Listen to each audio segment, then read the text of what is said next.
Salutations everybody, it is Matty here today with a Bethesda list. It's been a while since we've done a list on the channel and I thought I had a pretty unique idea at hand with 5 games Bethesda pretends don't exist. Now this could be for better or for worse depending on your opinion of the title. I thought that this was cool because this was during a time where Bethesda was a very hit and miss publisher. They could maybe make a unique hidden gem, but you could also see them publishing a game that was an absolute atrocity and should never have shown its face in the video game industry in general. Nowadays, I'd say that Bethesda does publish pretty consistently quality content, but we're going to be winding back the clock a little bit, starting off with the first game, and in my opinion, for worse, Bethesda pretends that Hunted: The Demon's Forge doesn't exist. Now this is a game that was during the time of co-op being taken for granted. Nowadays we don't see online co-op at all, mainly due to the fact that developers and publishers know it's bad for PR because you have to sacrifice a lot of things to get that online co-op going, and that first impression is so important to get your game selling, to get people to talk about your game, and you don't want to have those bad rumors circling. But anyway, like I said, this game had online co-op. You had 2 mercenaries, Alara and Kadok, and they were searching for a mysterious artifact. Now the story once again was one of those moments where you saw reviewers praising it or just saying that this was really uninteresting, and I think that was due to most of the spotty design decisions throughout the title. But both these mercenaries played entirely different. Alara used a bow / magic. Think of, for example, Horizon Zero Dawn meets Gears of War with this game, and Kadok used mainly melee weapons and a crossbow. Now this had a, like I said, very middle of the line reception, but it's one of those games that I said that if you liked Horizon Zero Dawn and its focus on using different types of arrows, but also you like to toss in a little magic there, and you like the heavy grittiness of a Gears of War title, that heavy cover shooting type stuff,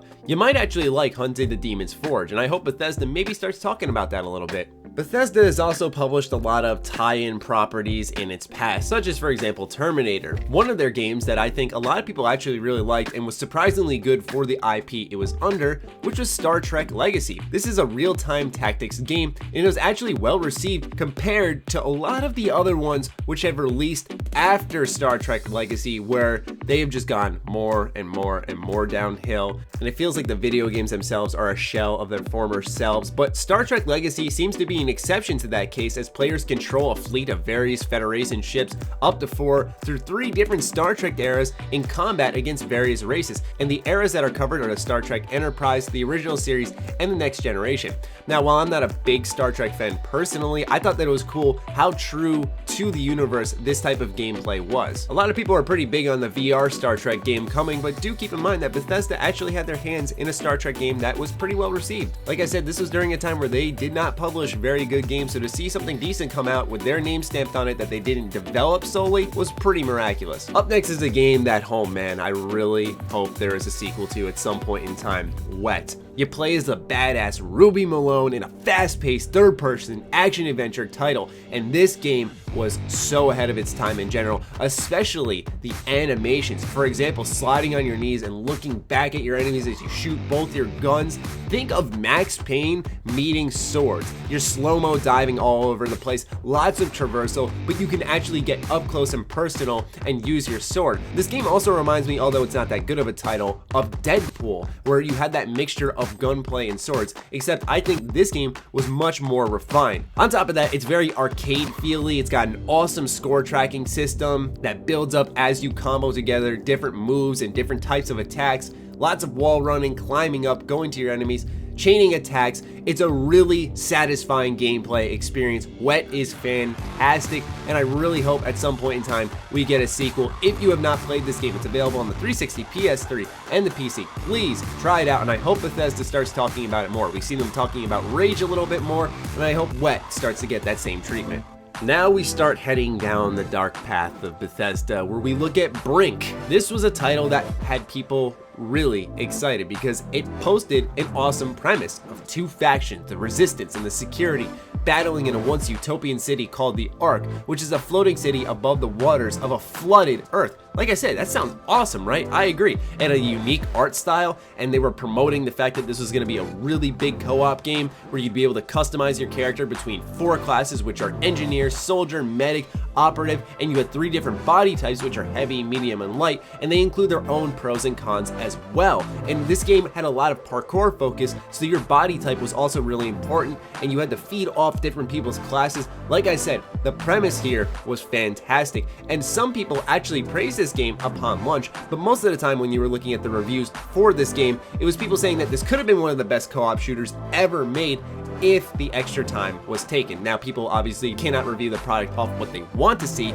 but what they actually have. And sadly, this game came relatively unfinished. The game had 4 release window changes before actually coming out, so it was expected that this game would be a mess of ideas, and the execution upon release, like I said, would be up in the air, and it turns out to be pretty poor. As I said, the potential was certainly there, and people are actually still very hung up on this game being a disappointment. When I was doing some research for this game, I was actually seeing videos within the last year of people complaining that Brink was a colossal failure for many, and that's a real shame. I mean, that's how much excitement there was for gamers behind this title and how epically it ended up flopping. Last one is a game that really is a meme in my opinion. I covered it on my channel just as a joke with a video calling it one of humanity's worst video games, and that is Rogue Warrior. Now, I don't say this as if I'm offended, because quite honestly, I thought it was fucking hilarious, but Rogue Warrior is one of the most crude games I have ever played. Demo Dick invades North Korea all on his own, mind you, while ignoring the orders of his superiors who were telling him to go back. He's throwing grenades, shooting the shit out of everyone, like why the hell not, right? While in the process of making fun of the size of their peckers, telling them to suck his balls, and other profanities that were so bad it's actually kind of good. Suck my balls, my hairy fucking big balls, wrap them around your fucking mouth.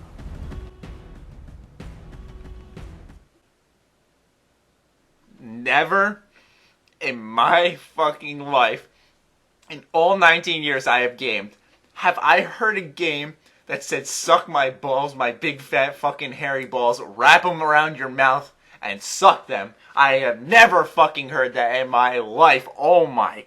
And what's sad is that the profanity wasn't there for intentional humor. It was to make Demo Dick actually sound badass, and he just sounded like a fool, and that's why I was laughing. But what's even more laughable is that the fact that this game is about 2 hours long, maybe 3 if you're lucky, and it had nothing interesting to offer. The controls certainly didn't help at all, as they were horrid. Oh my god, I played it on keyboard and mouse. Awful experience. It's hands down one of the worst games ever made, and I wish I was a fly on the wall when I saw the team of developers and publishers just collectively nod their heads in agreement that they should ship this embarrassment. They're like, yeah, ship that thing, man, go ahead. Not out of pride, but that they actually had the balls to put something out there on store shelves and say, hey, you should spend your money on this crap.